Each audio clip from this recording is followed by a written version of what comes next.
প্রিয় দর্শক, আমি শফিকুল ইসলাম এবং আপনারা দেখছেন আরামবাগ টিভি। দর্শক, রাত পোহালেই খসড়া তালিকা প্রকাশ করবে নির্বাচন কমিশন, কিন্তু যেটা কৌতূহলের সকলের কাছে, কত নাম বাদ পড়বে। দর্শক, আজকে যেটা সামনে এসছে যে হিসেবটা, সেটা হচ্ছে এটা। খসড়া ভোটার তালিকা থেকে বাদ পড়বে মৃত ভোটার 24,16,852, নিখোঁজ 12,20,038, স্থানান্তরিত ভোটার শিফট হয়ে গেছেন 19,88,076, ভুয়ো ভোটার 1,38,328, অন্যান্য 57,604, টোটাল 58,20,898। মানে 60 গেল না। দর্শক, আমি আগেই বলেছিলাম এত লম্পঝম্প করে লাভ নেই। এই সময়ের মধ্যে এত ভোটার, তাহলে কোথায় গিয়ে দাঁড়াবে? দাঁড়ান। যখন প্রথমে শুনেছিলাম 10 লক্ষ, আমি তো চমকে উঠেছিলাম এবং আপনারাও হয়তো চমকে উঠেছিলেন। উঠে কমিশনের সম্পর্কে সব বলেছিলেন, আমিও অনেক কথা বলেছিলাম। তারপর কমিশনকে খানিকটা ঝাঁকুনি দেওয়া গেছিল।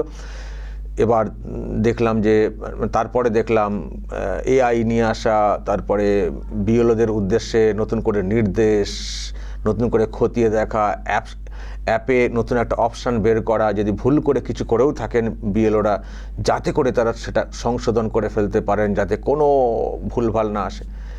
এইসব করে টোরে আবার সব বাড়ি বাড়ি ভিজিট করা সব শুনলাম। করে ঠেলে 58 এসেছে। কিন্তু তাতে কি আমরা পুরো সন্তুষ্ট? না, আমরা কখনো মনে করি না যে এটা 58 হবে। ঠিকঠাক এসআইআর হলে আরও অনেক বাদ যাওয়ার কথা, ভুয়ো ভোটার, এই যে বলা হচ্ছে না, ভুয়ো ভোটার 1,38,000, এই সংখ্যাটা অনেক হওয়ার কথা। তো যাই হোক, একটা সংখ্যা বেড়েছে অনেক কষ্টে। কিন্তু দর্শক, বিহারে এই খসড়া তালিকা থেকে বাদের যে সংখ্যাটা, সেটা ছিল 67। বাংলাতে এর থেকে অনেক বেশি হওয়ার কথা আমরা ভেবেছিলাম এবং অনেকে বলেও ছিলেন। কিন্তু যা দেখতে পাচ্ছি, যদি এটাই সত্যি হয় আগামীকাল, যে 58 লক্ষ সামথিং বাদ, তাহলে তো বিহারের থেকে কম হয়ে গেল। তারপর আবার পরে কত কি অ্যাড হবে কে জানে।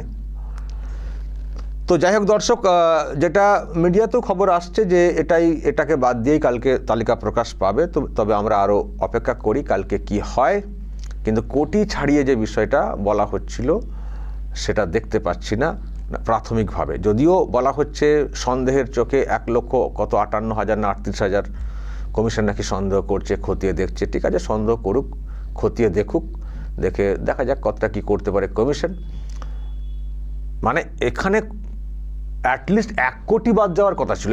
1 কোটি, মানে আমরা যেটা বুঝেছি, যেভাবে সব দলে দলে লোকজন সব পালাচ্ছিলেন বাংলাদেশে, সবাই কি গেছেন নাকি? সবাই গেছেন? এখানে অনেকে রয়ে গেছেন, রেখে দেওয়া হয়েছে। তো যখন তারা পালাচ্ছিলেন বর্ডারে, এমন ওখান থেকে খেদানি দেওয়া হচ্ছিল শাসকের লোকজনদের তরফ থেকে, অনেকে ভয়ে যাননি বা তাদেরকে সুবিধা পাইয়ে দেওয়ার ব্যাপার স্যাপার হয়েছে। দেখুন, আর তো অস্বীকার করার তো কোনো জায়গা নেই যে বাংলাদেশি কেউ ছিলেন না, কারণ স্বেচ্ছাতেই তারা চলে যাচ্ছিলেন ওই রকম কাতারে। তার মানে এখানে রয়ে গেছেন। আমরা দেখেছি অনেককে বলতে, কোথায় যাব, কি করব, এতদিন এসছি। ফলে সবাই কি চলে গেছেন, দেখবেন চুপ করে ঘাপটি বেড়ে বসে রয়েছেন, বা তাদেরকে রেখে দেওয়া হয়েছে। ফলে সঠিক এসআইআর হলে, তাছাড়া দেখেছেন তো দিদিমণি সব যেভাবে বলে থাকেন, নাম কাটতে দেব না, একটা দোকানে কাজ করার স্লিপ থাকলেই হয়ে যাবে, কন্যাশ্রী পেলেই হয়ে যাবে, লক্ষ্মীর ভাণ্ডার পেলেই হয়ে যাবে। আমরা তো এটাও দেখলাম, যারা চলে যাচ্ছিলেন বাংলাদেশ, তাদের অনেকে বলেছেন, হ্যাঁ আমরা লক্ষ্মীর ভাণ্ডারের টাকা পেতাম বলেছেন, তাও তারা চলে গেছেন। ভরসা করতে পারেননি দিদির ওপরে, কিন্তু অনেকে নিশ্চয়ই হয়তো ভরসা করে রয়েছেন। আর সরকার যখন এটা বলছে লক্ষ্মীর ভাণ্ডারে হয়ে যাবে, তারপরে কি দোকানে কাজ করলে স্লিপও হয়ে যাবে, তার মানে সেই ভরসাতে অনেকে হয়তো আছেন। বা ওই বাবা ভাড়া নিয়ে যে ব্যবসা, সব কি আর কমিশন ধরতে পারছে? আমার তো মনে হয় না সবটা ধরতে পেরেছে বলে। এগুলো বিএলও যারা আছেন নিচের লেভেলে, তারা যদি সব কিছু খতিয়ে দেখে লিস্ট করতে পারতেন, সেটা সব থেকে মঙ্গলের, সব থেকে ভালো হতো। সবটাই অ্যাপের ওপরে নির্ভর করে মানে বাছাই করা, এটা একটু টাফ আছে, যেটা আমি কোথাও মনে করি। আমি আগেও বলেছিলাম কি ডিএনএ টেস্ট হবে নাকি, মানে বাবা মিশানো হয়েছে আর হয়েছে, চেক হচ্ছে কিন্তু তাও ম্যানুয়াল একটা মানুষ জেনে করে করা আর টেকনিক্যাল দিক দিয়ে বাছাই করা অতটা সহজ না। বিএলওরা যারা মানে বুথে বুথে গিয়ে কাজ করেন তারা যদি এটাকে করতে পারতেন যে তোমার বাবা মানে কে, ও আপনার কটা ছেলে, তিনি কিন্তু এগুলো খতিয়ে দেখে ব্যাপারটা করতে পারতেন অনেক বেশি। আবার কেউ বলছেন বিএলওদের কিছু করার ছিল না, যার নামে ফর্ম এসছে তার সবাইকে দিতে হতো, ডিজিটাইজ করতে হতো, এটা আবার শুনছিলাম। তো আমরা অতটা ডিটেলস হয়তো বলতে পারবো না, কিন্তু আবারও বলছি যে বিষয়টা খতিয়ে দেখার ক্ষেত্রে মাস্টার যদি কাউকে বলে থাকে সেটা কিন্তু বিএলও, একমাত্র তিনিই পারতেন ফেক ভোটার ধরতে।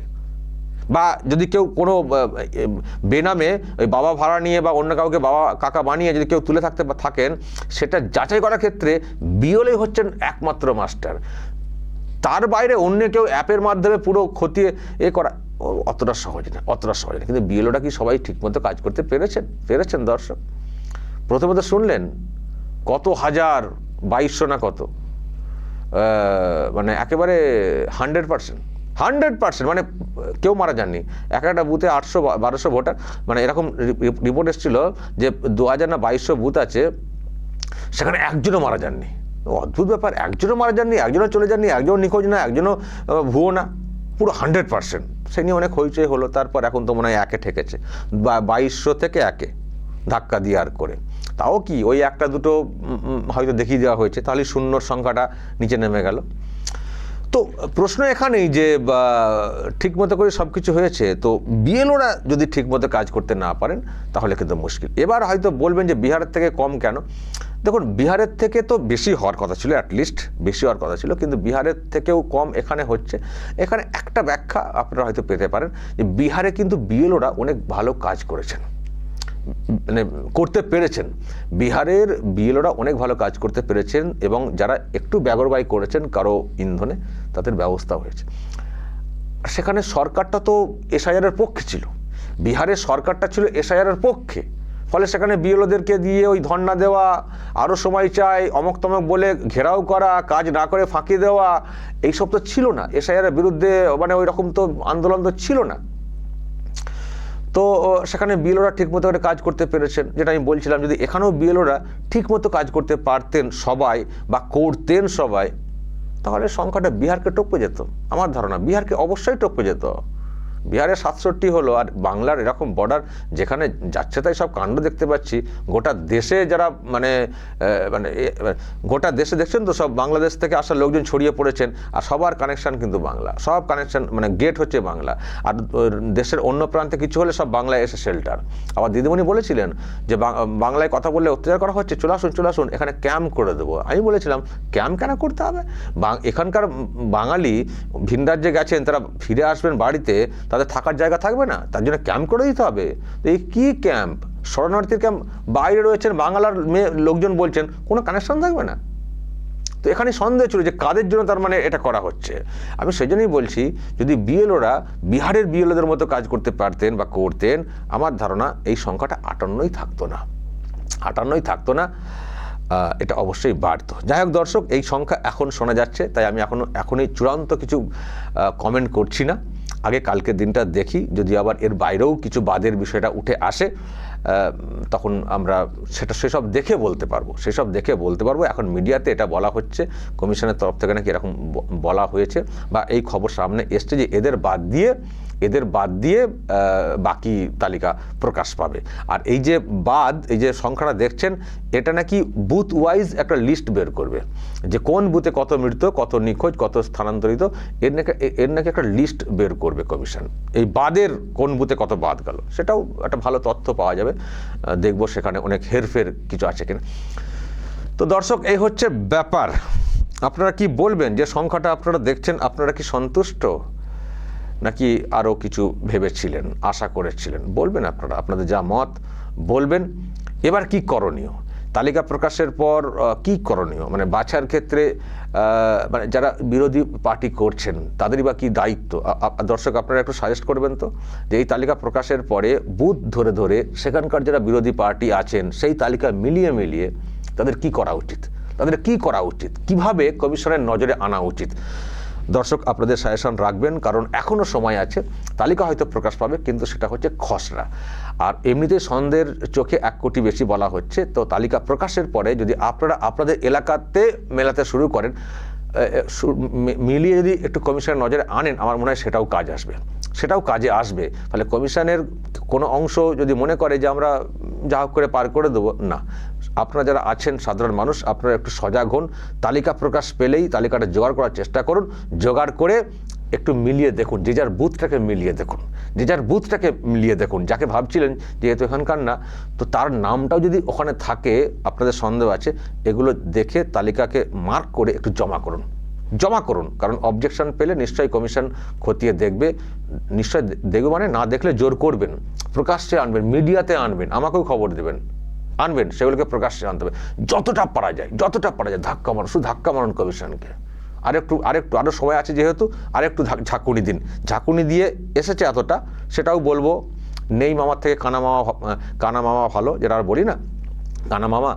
তো যাই হোক, আরেকটু আমরা মানে ঝাঁকুনি দিতে চাই। এসআইআর যখন চলছে, এসআইআর যখন হচ্ছে, যতটা নিখুঁত করা যায়, তার জন্য আপনাদের সকলের কিন্তু একটা সহযোগিতার প্রয়োজন রয়েছে। দর্শক বলবেন যা বলার, এখনো পর্যন্ত যে তথ্য পাচ্ছেন অবশ্যই বলবেন এবং নজর রাখবেন আরামবাগ টিভিতে।